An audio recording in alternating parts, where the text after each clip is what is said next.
Hi ನಮಸ್ತೆ ರೀ friends ಎಲ್ಲರಿಗೂ ಇದು ಒಂದು ಡಿಫ್ರೆಂಟ್ ಆದ ವಿಡಿಯೋ ರೀ. ಯಾಕಂತಂದ್ರೆ ಮಗಳಿಗೆ ಸ್ಕೂಲ್ನಾಗ ಆರ್ಟ್ ಆ್ಯಂಡ್ ಲಿಟ್ರೇಚರ್ ಬಗ್ಗೆ ಎಕ್ಸಿಬಿಷನ್ ಇತ್ತು. ಹಾಗಾಗಿ ಅವಳಿಗೆ ಡೇಸ್ ಆಫ್ ದ ವೀಕ್ ಅನ್ನೋ ಒಂದು ಕಂಟೆಂಟ್ ಕೊಟ್ಟಿದ್ದರು.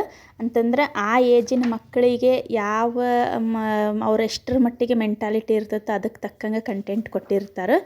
ಹಾಗಾಗಿ ಇದನ್ನ ನಾನು ಮನೇಲಿ ಮಾಡ್ತಾಯಿದ್ದೆ. ಅದರಲ್ಲೂ ಅವರು ಒಂದು 2 ಡೇಸ್ ಅಷ್ಟೇ ಟೈಮ್ ಕೊಟ್ಟಿದ್ದರು. ಹಾಗಾಗಿ ಸ್ವಲ್ಪ ಸಿಂಪಲ್ಲಾಗಿ ಆಮೇಲೆ ಫಾಸ್ಟಾಗಿ ಆಗೋ ಅಂಥದ್ದು ಯಾವುದಾದ್ರೂ ಇರೋದನ್ನು ನೋಡಿ ನಾನು ಮಾಡ್ತಾಯಿದ್ದೀನಿ. ಈ ವಿಡಿಯೋನ ಪೂರ್ತಿ ನೋಡಿ ಇದನ್ನು ನಾನು ಮಾಡಿದ್ದು ನಿಮಗೆ ಇಷ್ಟ ಆದ್ರೆ ಪ್ಲೀಸ್ ಒಂದು ಲೈಕ್ ಕೊಟ್ಟು ಕಮೆಂಟ್ ಮಾಡಿರಿ. ಯಾಕಂತಂದರೆ ಇದನ್ನು ನಾನು ಫಸ್ಟ್ ಟೈಮು ಮಾಡ್ತಾಯಿದ್ದೀನಿ.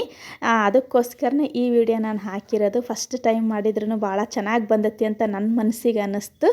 ನಿಮಗೆಲ್ಲ ಏನು ಅನ್ನಿಸ್ತು ಅಂತ ಪ್ಲೀಸ್ ಕಮೆಂಟ್ ಮಾಡಿ ಹೇಳ್ರಿ. ಹಾಗೆ ಒಂದು ಲೈಕ್ ಕೊಡ್ರಿ.